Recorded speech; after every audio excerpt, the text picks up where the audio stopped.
Dark Discoveries is a podcast that dives into the darker corners of history, mystery, and the downright bizarre. We discuss real events that may include graphic details, adult themes, and strong language. Not suitable for all audiences. Listener discretion is strongly advised. We're here to inform, entertain, and maybe make you laugh nervous in public, but never to glorify the criminals or make light of their victims. Our research is thorough, but hey, we're not perfect. We don't claim to be historians, so if we get something slightly off, blame Jimbo. All opinions are our own, and sometimes even those are questionable.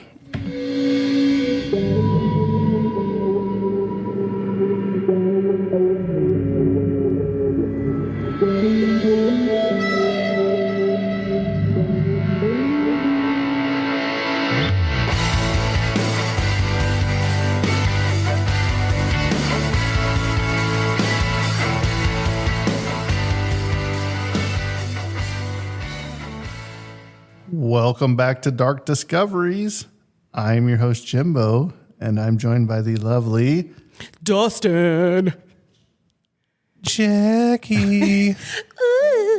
You know, one of these days, these two will get it right because I said lovely and I didn't say Dustin's name. So. He's so pretty. I'm glad somebody thinks I'm lovely. You are. You're lovely, love. It's good. Mm-hmm. So on this episode, we are going to talk about the House of Shadows, the rise, fall, and echoes of Central State Hospital in Indianapolis, Indiana. And at the end of this episode, I will be telling a story that my grandma told me because she was actually a nurse at the Central State Hospital. And if you like paranormal, buckle up because it's one doozy of a story. I do. So here we go. Central State Hospital in Indianapolis stands as one of Indiana's most imposing and complicated institutions of the 19th and 20th centuries. Founded in the mid-1800s as part of a wave of mental health reform, it grew into a sprawling campus designed to care for thousands of the state's sick, poor, and mentally ill. Over more than a century of operation, the hospital embodied changing theories of treatment, the best humanitarian intentions of some administrators, the neglect and cruelty of others, and the social shifts that transformed mental health care across America. It also generated a trove of stories of experiments, harsh treatments, neglect, and in the decades after most of the campus was vacated, rumors of spirits that refused to leave. This episode tells that story. We trace the origins of the hospital in the 19th century reform, the expansion and daily life on its grounds, the documented abuse cases and scandals that dogged it in its last decades, the process of deinstitutionalization and closure, and finally, the hauntings, legends, and contemporary redevelopment debates that still surround this site. Have any of you ever been to the Central State Hospital? No, I haven't. I have not. So if you get on 40, which is Washington Street, and you just go all the way down almost to downtown Indianapolis, it's like on Washington and Warman, and I think Tibbs is around the corner. But my grandparents lived on Warman Street, so it was only about 4 blocks from their house, 5 blocks. So it's pretty big. So the story of Central State begins in the early 19th century amid growing public concern over the care of mentally ill. Reformers like Dorothea Dix drew attention to the cramped, inhumane conditions of almshouses and county jails where people with serious mental illnesses were often confined. In response to that national movement, Indiana state government authorized the creation of a public mental hospital. The facility that would become Central State opened in 1848 as the Indiana Hospital for the Insane. Its original campus occupied land on the west side of Indianapolis as one intended to be a place of refuge and treatment, not punishment. Early directors and physicians framed the hospital as a therapeutic institution. The language of the era emphasized, quote, moral treatment, structured routines, productive work, fresh air, and compassionate oversight. Some of those early ideals influenced both the design of the grounds and how administrators thought about custody versus cure. For decades, the hospital grew as the state's population increased and as medical professionals experimented with new modes of care for mood disorders, psychosis, addictions, and developmental disabilities. So what happens when you have a bunch of unruly, mentally challenged patients? Your patience runs thin. And we're going to talk about a little bit about this. And I have to remember if this is in I don't think it's in here yet, but I'll go ahead and tell it here. But the buildings there was like a women's building and a men's building. And the women's building, I think they called it the Seven Steeples. There was like steeples, like the church steeples on there. And the thing about Central State is underneath the grounds, they had tunnels that would go from building to building. So, you know how Indiana, the harsh weather. Right. You could go from one place to the other underground. You could transfer patients. They even had, special areas for the people that were locked up that needed to be Transported. well, not just transported, but let's say tied down. Yes, restrained. Thank you. I was trying to get I there. got you. but it was also a place that had like farming. They had their own like plants and everything. So some of the lesser offensive people, they would actually go out and like till the land. They had like their own animals. They had a bowling alley. They had a bunch of different stuff on here, and I'm hoping they're in my notes. I can't remember if I put them in there or not, but so it was like at the beginning, it seemed like a pretty good place. But oh, how it turns pretty quickly. So by the late 19th and early 20th centuries, the hospital had become a campus of dozens of buildings. New wings, cottages, and service structures rose to accommodate the massive populations typical of state institutions of that era. In the hospital's peak years, mid-century, patients' rolls numbered in the thousands. Estimates show peaks around the 1940s and 1950s when more than 2,000 to 3,000 people lived at the facility at different times. Entire neighborhoods of wards, dining structures, laundry facilities, and medical complex developed to service that population.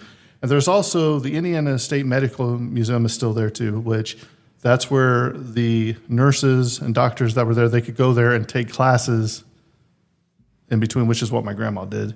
Because you would go to class and you would go work with. I'm going to talk a lot about my grandma here. She's no longer here, but the stories that she told me. And I'll tell you what kind of person she was as we get there. So daily life for patients varied widely depending on diagnosis, treatment philosophy, and the resources available. Some patients participated in occupational therapy, horticulture, or crafts. Others were housed in long corridors with little stimulation. Treatments over the decades ranged from talk therapy and occupational programs to then modern medical interventions such as electroconvulsive therapy. They were also periods in which restraint, isolation, and substandard sanitary conditions were the reality for many residents. The institutional scale, thousands of people living, working, and being treated in one enclosed system meant that administrative decisions had enormous consequences for everyday care. So the medicine, experimentation, and the limits of care. Central State's history mirrors the shifting paradigms of psychiatric medicine. In the 19th century, moral treatment held sway. By the early 20th century, biological and medical models gained prominence. That meant both an increased role for physicians and the adoption of new technologies and medications, but also the temptation to test or apply treatments that would later be judged harsh or experimental. Electroconvulsive therapy, insulin coma therapy, and other intensive interventions were used in many hospitals nationwide and appear in Central State's records as well. Some clinicians genuinely believe these methods offered relief when very little else had worked. Others later criticized them for being administered without adequate informed consent or safeguards. Across mid-century institutions like Central State, the pressures of overcrowding, limited budgets, and periodic staff shortages sometimes meant that the most vulnerable patients received the least attentive care. Again, overcrowding, not enough nurses, not enough patients. You had people bringing their child that were a bother to them and dropping them off, abandoning them just so they could go live their life without this precious angel that they had been given to take care of. So it's starting to get bad. Yeah. It started off good, but now we're taking a turn. And the fact they're trying to figure out how to really cope with some of these issues. Right, because there's not a medical book that walks you through these procedures. And even today, it's still tough to break through with all the technology and resources that we have. So what happens when you're overcrowded not enough workers, you got unruly people, the abuse and neglect is going to start coming in scandals. Yeah, my mom ran the kitchen of a nursing home, and I know even in the nursing home world that it was very difficult when she was still in that field to keep a staff, let alone going into a hospital like that where you're dealing with a lot of negative things, not negative people, but negative things. So it's hard to keep your morale up, to keep going in every day and being the best that you can be, which I'm just not going to hear this for a month and a half, but today of recording it is my mother's birthday, who is happy birthday, Dustin's mommy. One of the greatest souls I've ever met in my life. But, given that she would have issues not having proper staff in the kitchen, she always did her best to make sure that whatever she made, she didn't probably make it exactly the way it needed to be, but, you're given X amount to spend. She would try to find a way to make the food good. And one of the greatest things ever, I went in there one day and she's like, yeah, your mom, she wasn't working yesterday and food just ain't the same when she's not here. Aww. And, that attention and that love may not seem like much to the outside people, but to the people inside that facility, inside this hospital, that kindness really, and I know you're going to get into this later, it really makes a huge difference. Well, I'm going to bring the one story up I was going to bring before the end. So my grandma, she got assigned to the men's ward at the beginning, and they gave her some of the worst patients. You know what I mean? There was this one guy, she told me, and she said she had a male orderly behind her because, she's in a men's ward. And she went into this room and she told the orderly, she said, stay out here. And he's like, I have to come in there with you, Norma. She said, trust me, let me go in by myself. So the patient was sitting on the bed. It was an African-American gentleman. And my grandma walked in and she's like, hi, I'm Norma. I'm your new nurse. And she said, I got your medicine that I need you to take for me. And he's like, oh, you nurses, you're all the same. And, you don't like us, blah, blah. She said, look, what's your favorite candy bar? And he said, what? She said, what's your favorite candy bar? And he said, Milky Way. And she said, I'll tell you what. She said, you take this medicine for me right now. You can tell I don't have the orderly in here. I could get him in here and we could make you take this anyway. She said, you take this for me. Tomorrow I'll bring you a Milky Way. He said, no, you won't. You're lying. She said, look, this is the only way that you know that you can trust me. So he took his medicine, and the orderly's mad because he was supposed to go in there with her. The next day, she comes back. She brings him a Milky Way. Aww. The guy breaks down and starts crying. He said, you're the only one that has cared enough about us to do what they said they were going to do. Aww. She got it to where she could actually walk him around the campus. He trusted her that much. Yeah. So that's what kind of woman my grandma was. A little bit of grace and compassion can move mountains. And people, all they want to do is be accepted. Well, let's think about it. That wasn't accepted. That's it right there. What was your grandma's middle name? Because if it's Jean, Norma Jean. Grandma was Norma Jean too. Salt, mine was Nancy. Sorry. Salt to the earth. Yep. Best people ever. And then they were named after Marilyn Monroe. Probably. No. Pretty sure right before. And they didn't. My family grew up poor, so they didn't have TVs. Trust me. But there was also a rock band named Norma Jean, and more probably metal. But I wanted so bad to go find a T-shirt and buy my grandma Norma Jean a Norma Jean T-shirt. Just a little quick tidbit. This is just, these older women were funny. My brother took my grandma Norma Jean out for lunch one day, and he took her to a Hardee's, and she wouldn't stop talking about him buying her the $6 burger or whatever Hardee's had. He got this $6 burgers. He only paid $3.50 for it. Yeah. She would not. She was just sweetheart, funny. But yeah, Norma Jeans. If you have a grandma named Norma Jean, send us an email. But darkdiscoveriespod@gmail.com. We want to hear about your grandma because they're often overlooked. But so my grandma actually got in trouble for doing that. No, I guarantee the head nurse. She's like, Norma, you're not supposed Show She's favoritism. like, and my grandma said, well, maybe that's the problem. None of you guys have done your job in caring like you took the oath to say you would. So my mom was taught by my grandma, who ran a kitchen in a nursing home, that you don't always make it the way they tell you to. Mm-hmm. Now today they'd lose their shit. Oh yeah. Because it's like Diabetes. they've got diabetes and sugar problems and can't have salt. But she's like, you make it with love and you do whatever butter. you can to make it taste as good as you can. And, it's, I'm a firm believer in food shows love. And it showed love and compassion with that candy bar. Right.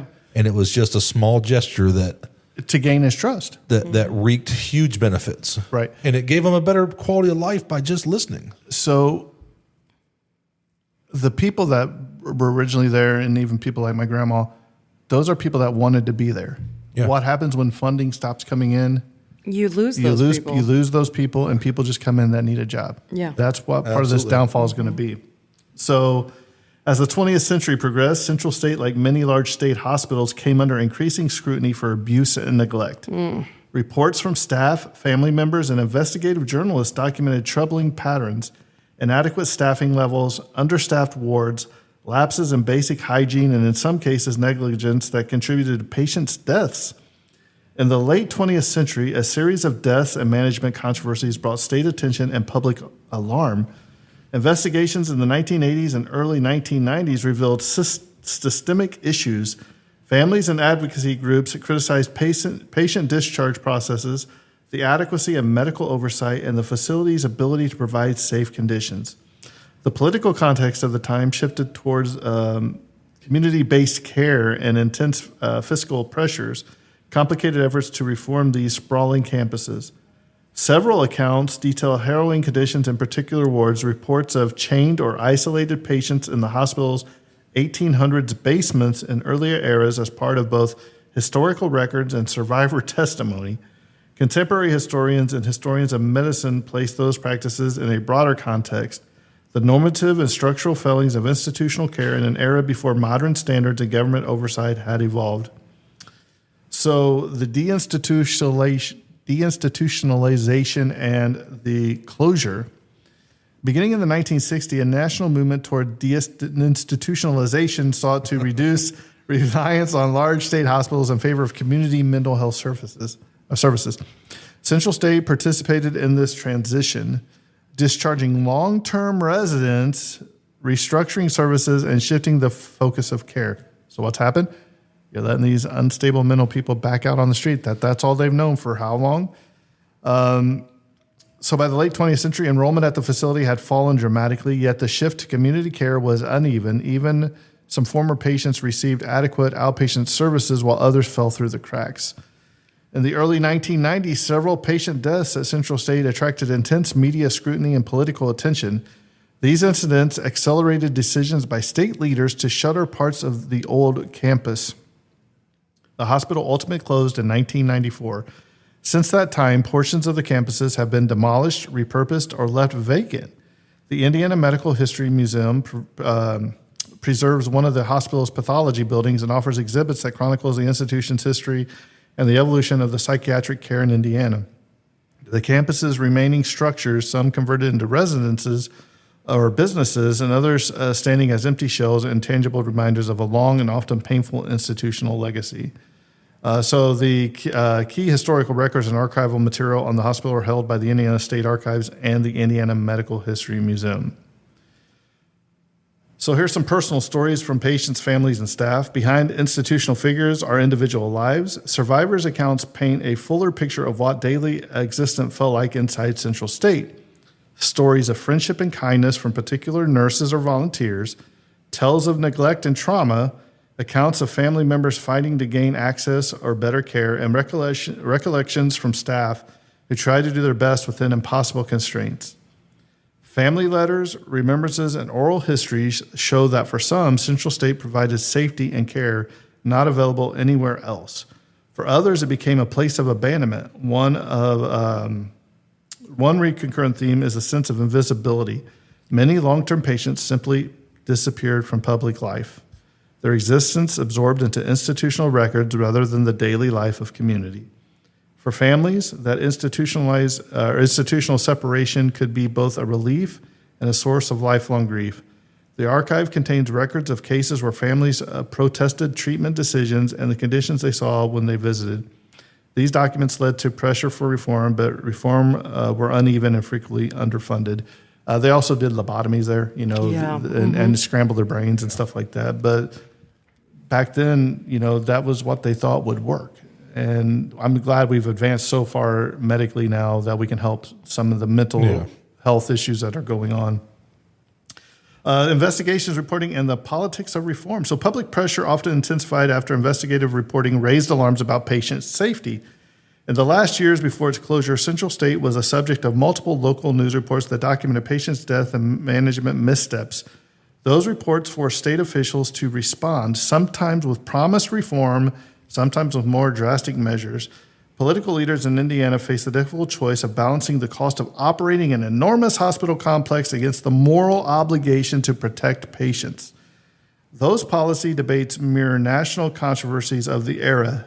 The deinstitutionalization promised dignity and integration back into communities, but it also required a network of adequately funded community support that was never fully realized. For many former residents, the transition was rocky.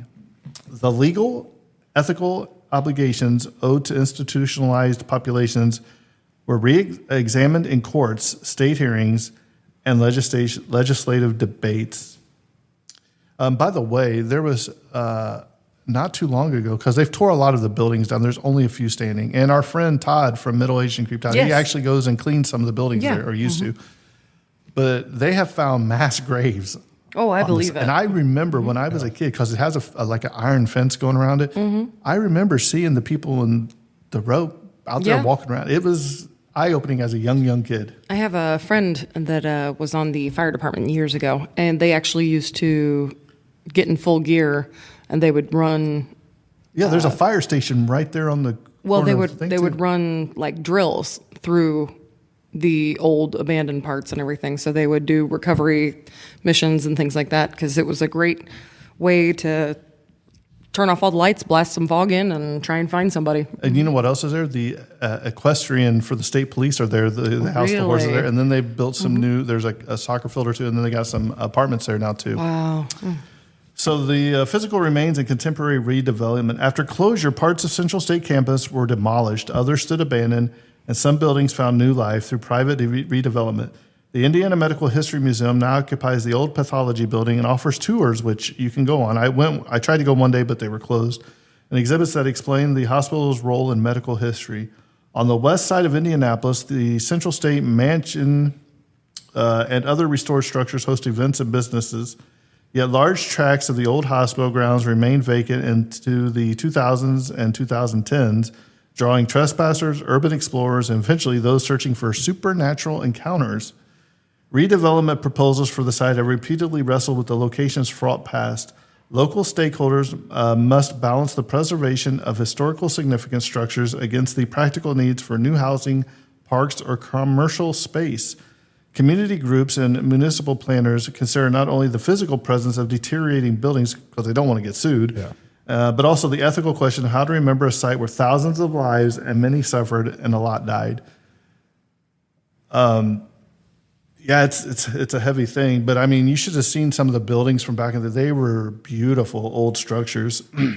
When you look at old architecture, things were made to last, and it was very ornate. Pride was in the work, no matter what it was. It's amazing.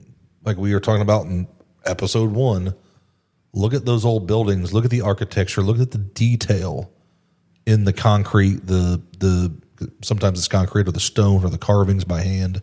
It's amazing. Well, it's like, Dustin, before we came to record tonight, we went over here to the library right next door, and we went back into the historical archive section. There was a guy back there, and he had these old pictures out. And I said, oh, well, and he had this one of this old, and that's what kind of like the Seven Steeples looked like, that picture that he was looking at. I said, wow, that's really cool. I said, how old is he? He said, well, this one's this building was tore down in 1909. Wow. So it was either 1909 or before. And I'm like, this is amazing. Yeah. It was really cool to see. So a little bit about the hauntings, the lore, and the ghost stories of Central State. As with many former psychiatric hospitals, which we'll talk about plenty in future episodes, I'm sure, Central State accumulated a body of ghost stories. These stories often proliferated after the campus became sparsely occupied or abandoned. Visitors reporting strange noises, cold spots, or shadowy figures contributed to a growing reputation. The hospital became known among the most talked about haunted locales in Indiana. Paranormal investigators have visited the site and recorded alleged electronic voice phenomena and other anomalous readings. Local news segments have featured interviews with investigators who describe hearing voices and detecting unexplained activity.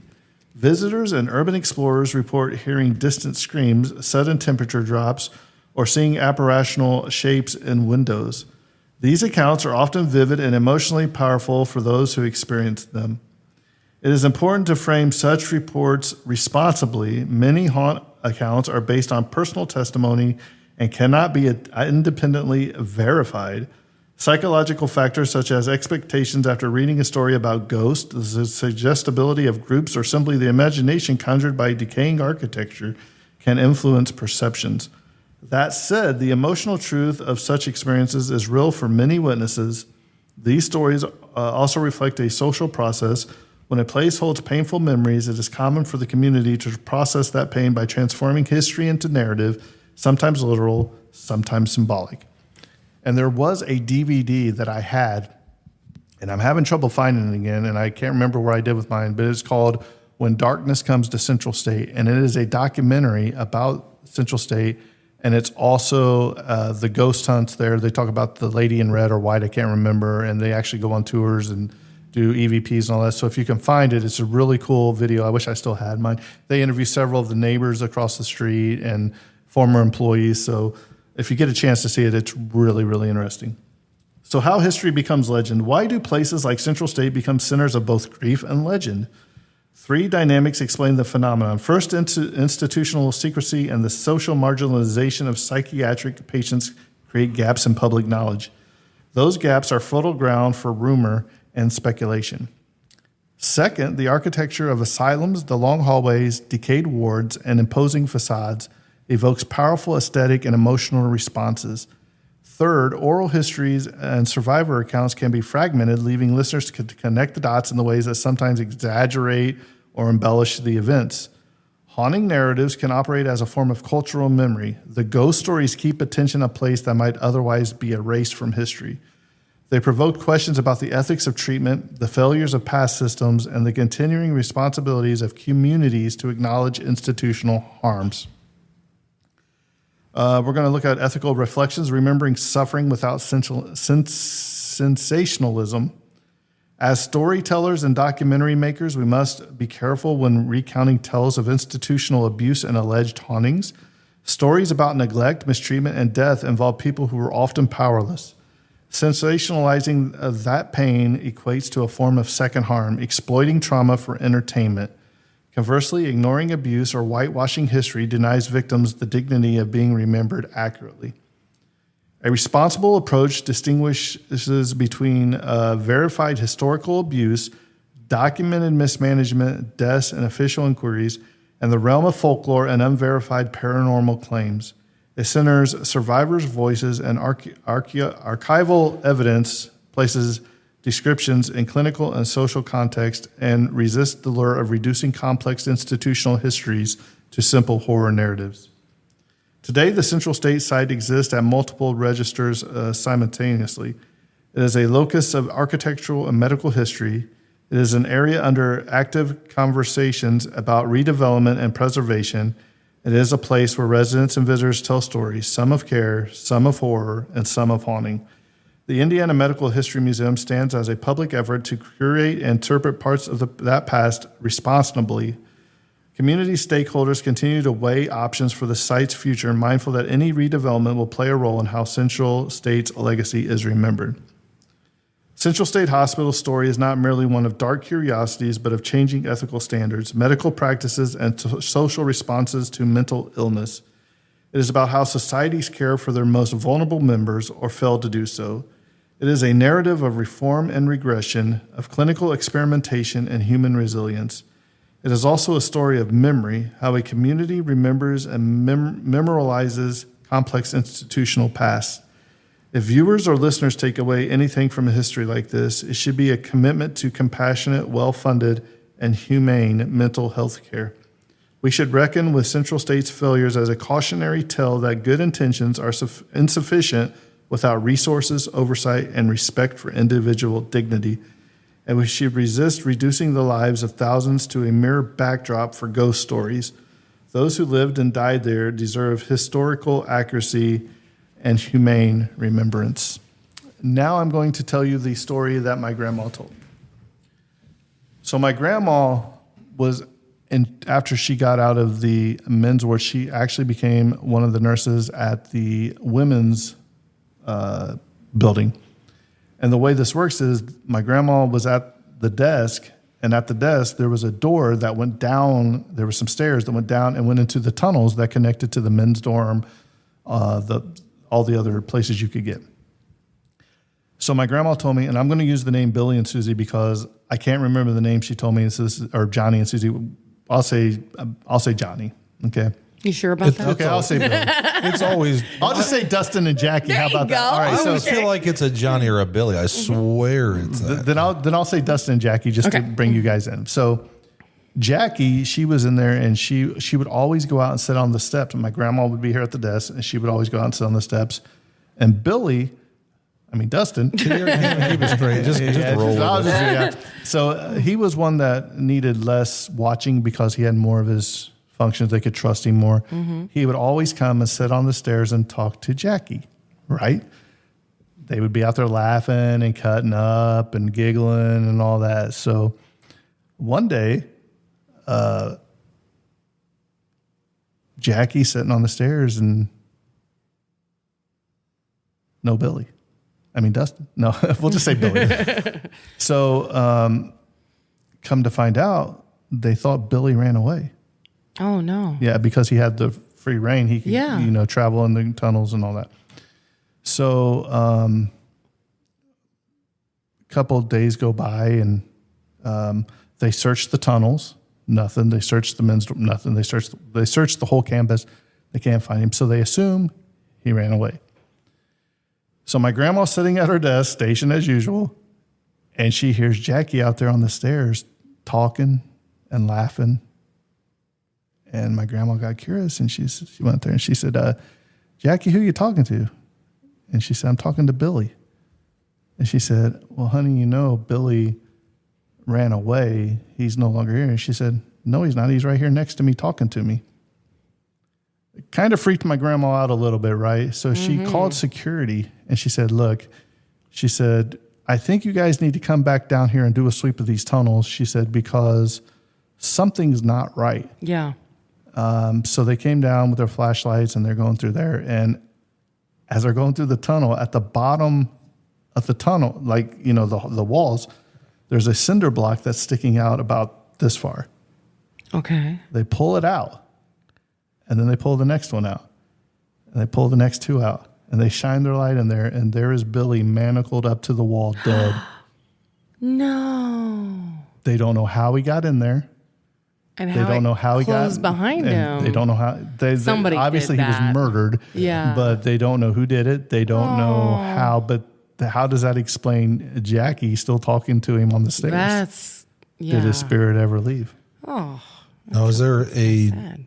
any more documented, cases like that's there that your grandma knew of, or Those were the only she told me about. There was another time where they always told him to stay away from the outside windows, right? Because there was like bars on the windows. And this one guy told my grandma, hey, come over here. And, my grandma's like, what? He's like, yeah, I want to talk to you, go.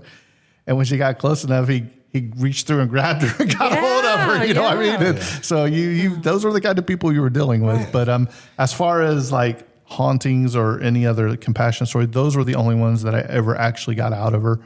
But knowing the way she was, that's just who she was. Yeah, and that's where a lot of that is. You talk about the positive or something that really hits you hard. You know what I mean? Because you're in there dealing with these people and you get to know them. I mean, some of these people may just need medication. I know at the time if a woman had a nervous breakdown or even a guy, you would be put to a mental hospital because you had a nervous breakdown. As the guys on Small Town Murder call it, it was the era of cheer up, bitch, you're fine. Yeah, exactly. Well, and it's, so she's going to share, probably one that really hit her hard. Right. And which is kind of odd that she would share that because, you don't want to bring up the negative, but it was something that meant something to you. And then the other story was, a positive thing that came out of it because I'm sure it was pretty bleak. Right. But you got to remember those people that, let's face it, a lot of people that were in there were probably just discarded by their family. Yeah. And if you have somebody discarded by the family, and let's say Jackie's unruly, well, guess what? She's unruly, but this lobotomy might work. Yeah. So you go there and you do the lobotomy on Jackie, and now she's actually worse than what she was. And I wouldn't doubt it. That would be my luck. A study in the 40s and 50s would say that 60 to 70% of lobotomies were successful. Mm-hmm.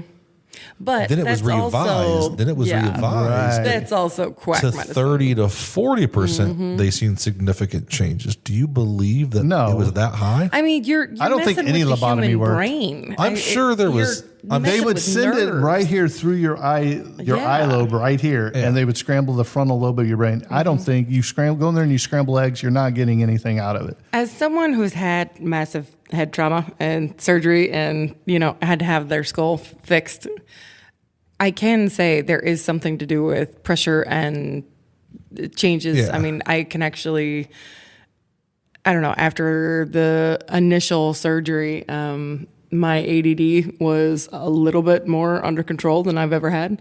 But I also think that that's some of the pressure that was taken off and I could focus more. I could see there's certain instances that you could do something to help. If it didn't get, that's the thing. It's just you had some quack doctors that, this cures it. It cures my headache and then, that I have, and not that it cures the problem. And then not only that, but are they lying to your family members? Yeah. Oh, well, she just had an adverse reaction to this medicine and died. Yeah. Well, actually, we went in there and we messed up with this drill or this saw or something. So you never. Well, we were hammering into your brain. Right. Or they even gave her some medicine that she may have been allergic to, Now, did they save people's lives? I'm sure at the beginning that it was the care and everything. But what they were trying to do is give these people a sense of normalcy by having the jobs of the farming there, all the general sense of store, accomplishment whatever, and acceptance of living, living a life within parameters, that they wouldn't have known any better. Mm-hmm. So, and just seeing all the mass graves that they found. And there's also a cemetery on one of the corners there. So it's pretty, we'll have to go on a trip and go check it out. It's just crazy to think how far things have advanced in the last 50, 60, 70 years. How many nurses or doctors were there at a time for 2,000 people, 3,000 people? Doctors probably a fraction of the nurses. And doctors probably weren't there all the time. Nurses were probably there. Maybe one or two that were full-time, different shifts or something, but not probably two or three at the same time. I mean, this was the same time that they actually thought that sulfuric water was, cleansing, and you could go down to French Lick and drink the mineral water there. Hey, I have drank water. I have drank the smelly ass water from the fountain of youth. Yeah. And it just gives you bubble gut. I'm still just aging. I'm looking at me. I'm already turning white 20 years later. Like my hair ain't even going gray. It's going white. Mm-hmm. I think I'm starting to lose pigment in my skin. So welcome to my world. I don't think that did a damn thing. Yeah. But at one point they thought it was going to actually do something, and it's just awesome that we've got this far. It just sucks that the heartache and the tragedy that had to go into figuring this stuff out. Well, not only that, but they closed it down in 1994, and they released all those people pretty much back into society. Now, I do remember that they did transfer some people to different, because I think there was one in Anderson, and there was one. It was either they transferred them after it closed, or they brought those people here once it opened. I can't remember which was which. Sure, probably like Anderson and Richmond and different places. There's like 3 or 4 of them. And then when they built Central State Hospital, they wanted a centralized spot, but I don't think they were ready for the amount of people that were coming Yeah, and like you said, how many needed to be there versus were there, and just dropped off. Yeah, and it's just it's tragic, but at least the intent originally was to give them a normal life. And they would have runaways, so it wasn't uncommon when I said Billy ran away. That happened, Yeah, it's not like you're fenced. Well, I'm sure you're fenced in, but you're not like razor wired. No, it's just like iron bars, kind of, and it's probably 4 foot high, 5 foot high. And if you ever go and you see the Indiana Medical History Museum, it's got a little guard check there, and it's got one of the little drawbridge gates. So I wish you could have seen that visual. That was I know. cute. It's like a windshield wiper. Yes. My wiper. So that was Central State Hospital, and I do believe Jackie has a second story tonight. I do. I'm in a distillery. I like weird, creepy stuff. This is something that I've always been into. Is it what I think it is? What do you think it is? Your toe shot. It's the toe shot. Yes, this is the sour toe cocktail. Yes. The official beverage of tonight's episode. Have you heard of it, James? No. Oh, you are in for a treat. Dustin and I know what this is all about. So, a shot, often called Yukon Jack, was served with a real mummified human toe. To join the Sour Cocktail Club, the Sour Toe Cocktail Club, the drinker must let the toe touch their lips. The club motto, you can drink it fast, you can drink it slow, but your lips have got to touch the toe. Okay. So this, I got to laugh. Okay. So this originally is from 1920 to about 1973. You cannibals. Nope, you're not eating it. We're not eating it. You just got to let it kiss. You're just licking the lip. You're just kiss. letting it Okay. swish. Yes. So this tradition began in 1973 at the Downtown Hotel's Sourdough Saloon in Dawson City, Yukon, created by the riverboat captain Dick Stevenson after discovering a preserved human toe in an abandoned cabin.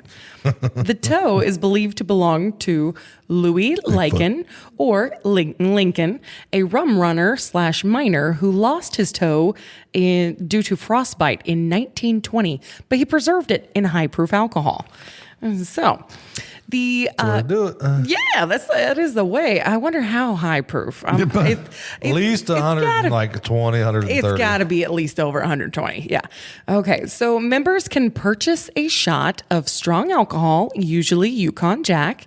The toe captain drops the preserved toe into the glass. The member recites the oath, drinks, and ensures the toe touches their lips. Over 100,000 members have joined the club since its inception. Notable incidents. In 2013, an American patron deliberately swallowed the toe. Dustin. Dang it, Dustin. Paid the $500 fine and left. This led to the fine being raised. In 2017, a toe was stolen from the bar, but later returned to it by mail with an apology. The bar kept backup toes in the reserve. Where are they getting these toes? Where are you getting those pies, boys? That was fantastic without even trying. They harmonized. Okay, so just hang on. I got that. Okay. All right. So over the decade, toes have accidentally been swallowed or damaged, requiring replacements. So donors and replacement toes became the new norm.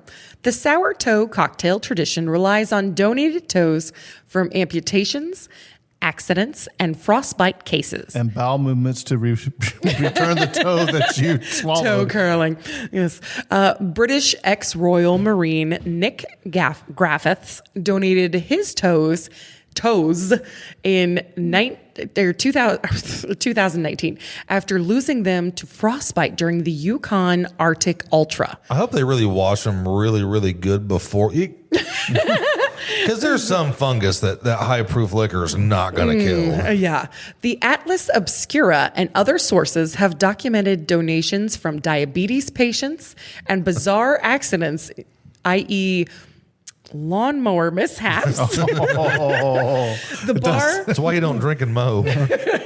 the bar has acquired over 25 toes since this tradition began in 1973. I wonder how many toe shots, what the most is for somebody. If anybody wants to send us a toe, you can mail it to us, and Dustin will do a toe shot live on. I won't do a toe shot, but I will do a shoey. Ew.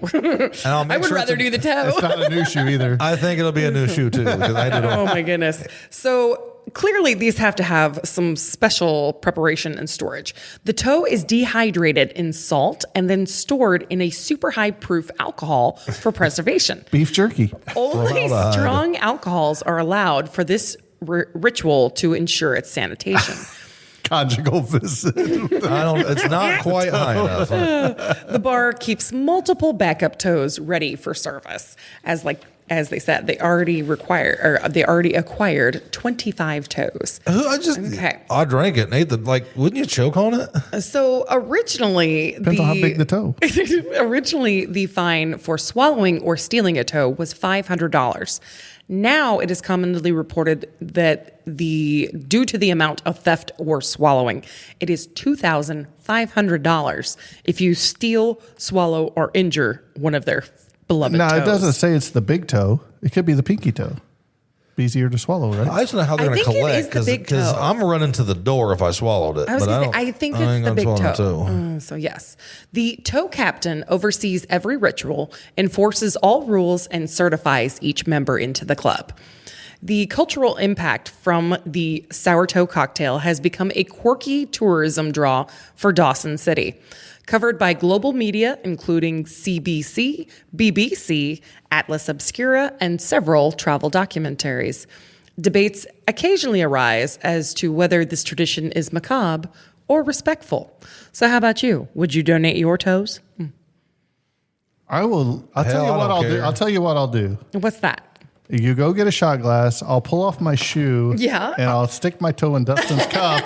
Let him kiss my toe as he downs the shot. Does that? I love and I it. hope it's the one I have an ingrown toenail. Enjoy. Yes. So the cost looks like it's $5 to join the club, Yes. plus the cost of the liquor that you're consuming. Okay. Together, the shot and the cost is about $12. That's not bad unless you swallow it. I thought they would have went after a little bit more, but I wonder. What about the hospital bill afterwards? Can you imagine that bowel movement, then bringing the toe back? Gosh. Does that count? I don't know. I wouldn't bring that toe back. Who would want to eat a poop wonder. toe? Poop toe. Okay. We'll call it a poopsie pop. Oh no. Oh goodness. Yes. And I do believe Jackie has our missing child for the week. I do. Tonight, we are looking for Madison Yvonne Thompson. Missing child case number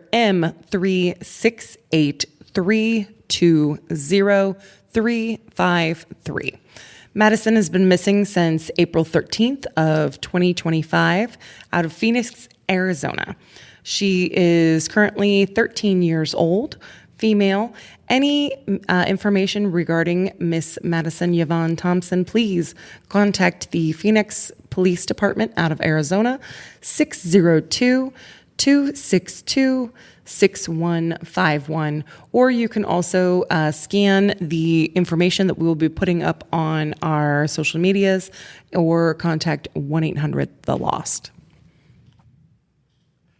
So if Yes, you've liked this Dustin? episode, Dustin, tell them where they can find us all over the social medias and where they can get one of these cool little shirts that me and you are Go to wearing. our link tree on our Facebook, and I didn't see our link tree on Facebook. It's Maybe you should pin that to the top, the shop to the top, if you know what I mean. in our description. So Well, I have don't to- look at descriptions. You'd have to go into it, but I'll see what I can do. It's also on our TikTok.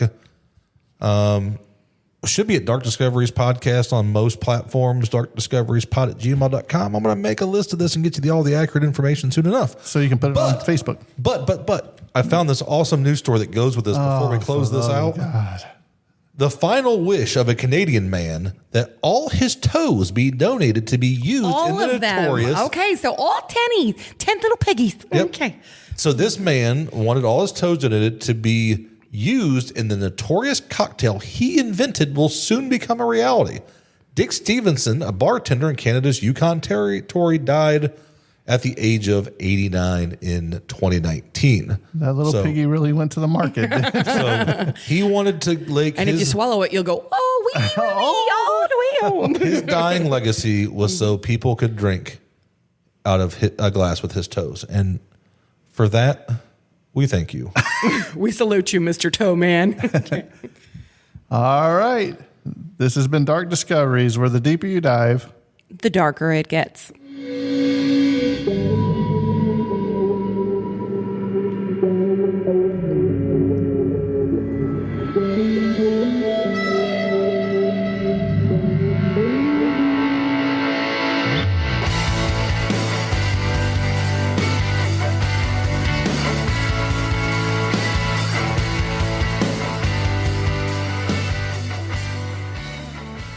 I think that's where that video game came from. I am not drinking a shot with your toe jam. Toe Jam and Earl.